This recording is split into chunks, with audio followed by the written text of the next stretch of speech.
If you want a refund or arrange a return for an order, first click on the order from the list of orders. You have the option up here to refund the order. You can choose the items to be refunded and then refund the order by clicking this button here. You can choose whether to send a notification to the customer. You can record a reason for the refund here for your audit purposes. If you want to return an item, click on the return items at the top. Bear in mind, if you've refunded an item already, you cannot then return it. You can choose the items the customer wishes to return and select a return reason. If you wish to send your customer a return label, you need to upload it here and add a tracking number. Alternatively, click No Shipping Required and then click Create Return.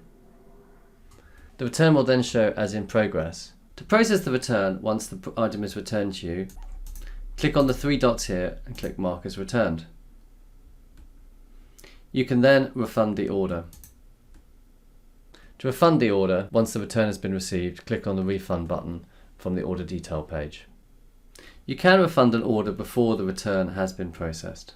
At the bottom here, you will see notes for the order showing the process of the order, including when the return was created.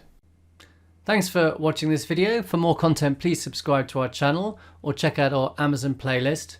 You can also see more hints and tips at our website, which is vendlab.com/blog.